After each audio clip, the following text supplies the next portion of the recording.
Assalamualaikum dan salam sejahtera. Berita Pagi Sabah edisi Selasa 25 Oktober bersama saya Sabrina Baas.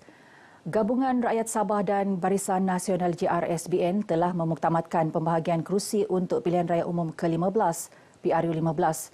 Pengerusi GRS Datuk Seri Panglima Haji Jinor berkata, pembahagian kerusi berkenaan akan diumumkan sebelum hari penamaan calon. Datuk Haji Ji berkata kerjasama GRSBN akan mengukuhkan lagi gabungan ini dalam menghadapi PRU 15. Semuanya baik-baik kerjasama di antara Barisan Nasional dan GRS dalam pilihan raya umum yang akan datang ini, dan kita akan pastikan kerjasama ini menjadi satu kekuatan kepada kerajaan negeri. Kerana kerajaan negeri adalah kerajaan gabungan rakyat Sabah dan juga Barisan Nasional. Datuk Haji Ji yang juga Ketua Menteri Sabah ditemui pemberita di Kota Kinabalu. Mengulas mengenai cadangan pengerusi BN, Datuk Seri Ahmad Zahid Hamidi mengenai pemilihan timbalan Perdana Menteri dari Sabah akan dilantik sekiranya gabungan berkenaan menang dalam PRU 15. Datuk Haji Ji menyokong penuh cadangan tersebut dan akan memilih pemimpin yang benar-benar layak untuk jawatan tersebut. Kerajaan negeri sedia membantu pelabur luar yang ingin melabur dalam pelbagai sektor berpotensi di Sabah.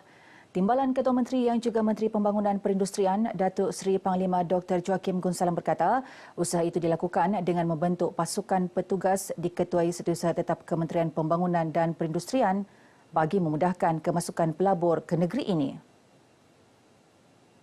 Menurut Datuk Dr. Joakim, sehingga kini beberapa pelabur antarabangsa antaranya dari Korea Selatan dan China telah berjaya dibantu pasukan berkenaan bagi memulakan pelaburan di negeri ini.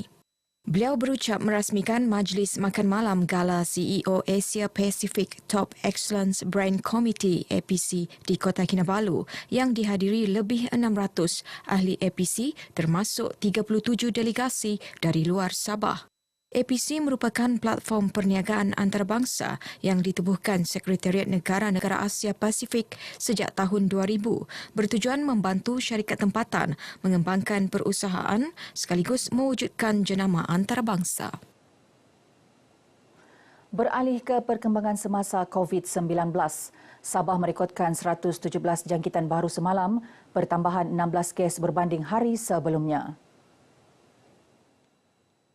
Berdasarkan kenyataan Menteri Kerajaan Tempatan dan Perumahan Datuk Seri Panglima Masidi Manjun, pertambahan itu selaras peningkatan kadar positiviti yang lebih tinggi iaitu 11.21% meskipun jumlah sampel ujian menurun kepada 1,044.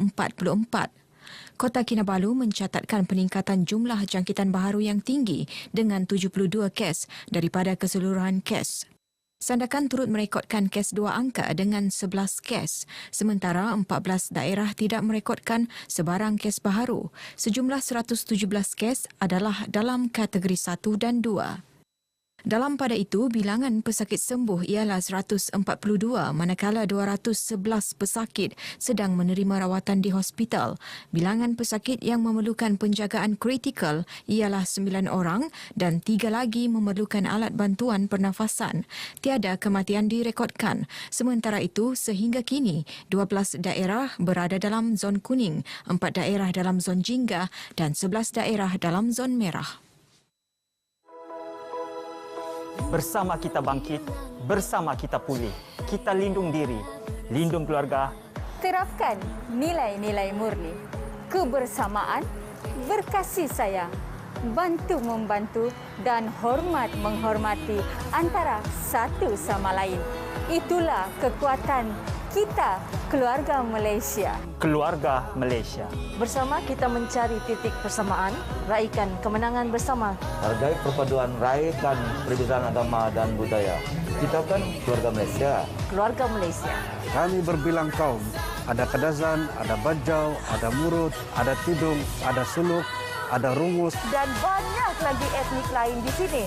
Tapi kami adalah keluarga Malaysia. Keluarga Malaysia. Hitam Kamemon, lambang keluarga Malaysia. Abanggau ko mataman ako jumadi keluarga Malaysia. Kon sapatan. Mi iso monolibamban paganakan Malaysia. Majulah kita ni bersama keluarga Malaysia. Potong sakawi, rendalom nu, itu 8 nu Malaysia.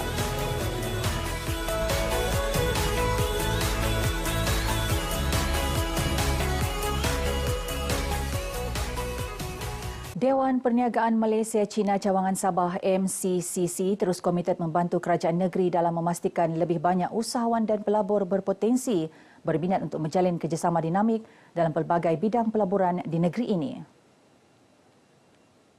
Naib Presidennya, Datuk Dexter Lau berkata antara pelabur yang difokuskan termasuk pelabur domestik antarabangsa dan rantau Asia.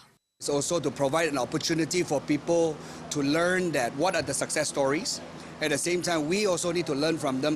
We must always remind them that keep it in Sabah. Keep it in Sabah and create more jobs opportunities. Help the government, help the people. Beliau berkata demikian selepas ditemui dalam program lawatan delegasi pelabur dari Semenanjung Malaysia, Singapura dan China ke Gardenia Bakeries, East Malaysia, Sundaran Berhad, Sepanggar. Datuk Dexter menjelaskan lawatan kali ini berjaya menarik lebih 100 usahawan yang menunjukkan minat melabur di Sabah. Pelabur ini terbuka kepada pilihan pelaburan masing-masing sama ada membeli saham atau sebarang cadangan untuk mengadakan kerjasama mengukuhkan prospek pelaburan dan dagangan sedia ada. Then we would like to come to East Malaysia to find an opportunity. But we're lucky that we can meet the opportunity here. Then we can find it's a good time for us to expand our business into Southeast Asia. But we will think that Sabah we will be coming first. Hari itu dekat MCO, dia sudah derma banyak roti untuk menolong lebih rakyat. Ini saya berasa sangat bangga dan gembira. 我们很荣幸有去参观，也是有听他是慈善公益，所以我看到他没有错的，对。We bring along our women entrepreneur, and then they have so much to learn, and then we get more knowledge through this visit. Usahawan pinggiran disaran agar mengekalkan fokus yang tinggi dalam menjalankan perniagaan masing-masing bagi memastikan mereka kekal berjaya dalam perniagaan diceburi. Ahli Lembaga Pemegang Amanah Yayasan Bank Rakyat Jeffrey Nur Muhammad berkata langkah itu sekaligus berupaya meningkatkan sumber pendapatan. Bagaimana kita ingin merubah mereka dalam kehidupan. So saya minta dengan Prof untuk mengubah dulu sikap dan attitude mereka dalam bidang usahawan supaya mereka tahu bagaimana mereka boleh menghadapi risiko. Ya, kalau tidak ada sikap, tidak ada attitude itu susah untuk kita masuk dalam usahawan. Beliau berkata demikian kepada media selepas merasmikan program Cakna Usahawan Pinggiran di Perpustakaan Negeri Tanjung Aru, Kota Kinabalu. Program diadakan bertujuan memberi pendedahan terhadap ilmu asas keusahawanan serta perancangan teliti berkaitan dunia perniagaan selain menggalakkan golongan sasar iaitu belia, belia wanis, suri rumah, ibu tunggal dan golongan asnaf memiliki perniagaan sendiri meskipun secara kecil-kecilan. Persatuan Filem dan Video Kota Kinabalu KKFVA berharap manifesto parti politik di Sabah dalam pilihan raya umum ke-15 PR15 akan turut memberi perhatian terhadap pembangunan industri kreatif di negeri ini seperti yang diwujudkan di Sarawak.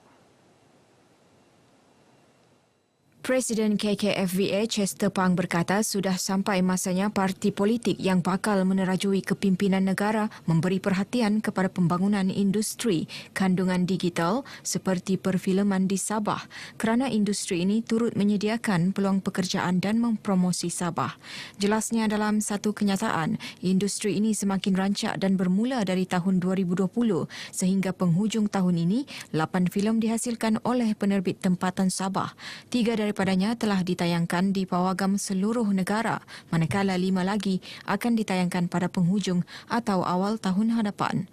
Beliau yang juga penerbit filem Craze Below the Wind menambah sebelum ini telah wujud cadangan dan syur untuk menubuhkan sebuah agensi industri kreatif dalam mana-mana jabatan kerajaan negeri bagi membolehkan pewujudan sebuah pusat sehenti. Ia bertujuan membolehkan penggiat seni mendapatkan maklumat dan tata cara permohonan permit bagi melancarkan penggambaran di Sabah. Sementara itu, Chester turut berterima kasih kepada Finas kerana memberi peluang dan membimbing penggiat seni di Sabah sejak tahun 2018 dan semasa Perintah Kawalan Pergerakan tahun 2020 dan 2021 yang turut menyediakan dana mikro dan sedikit sebanyak dapat membantu penggiat industri di Sabah. Perbezaan agama dan budaya tidak menjadi penghalang untuk rakyat di negeri ini menterjemah konsep keluarga Malaysia. Dipapar, keharmonian, kepelbagaian dan perpaduan diraikan melalui Perhimpunan Keluarga Samad yang menghimpunkan lebih 2,000 ahli keluarga tersebut tanpa mengira fahaman, politik, budaya dan agama.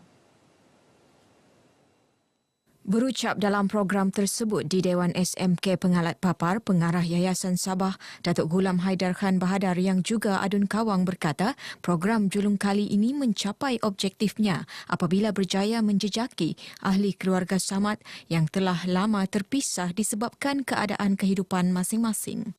Justru beliau berharap program berkenaan akan diteruskan pada tahun akan datang bagi memastikan hubungan kekeluargaan Samad dapat dieratkan selaras konsep keluarga Malaysia. Dalam majlis ini, Datuk Ghulam turut menyampaikan sumbangan peribadi RM50,000 kepada tabung keluarga Samad.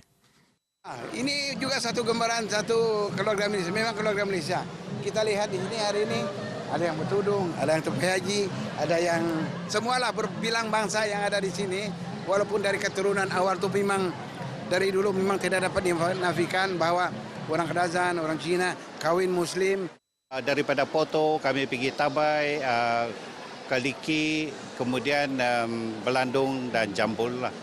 Begitu. Jadi saya nampak macam kehadiran ini sungguh saya pun rasa macam terharu kerana melihat kehadiran keluarga yang begitu ramai. Paparan itu mengakhiri berita pagi Sabah. Dengan itu saya Sabrina Baas. Assalamualaikum dan salam hormat.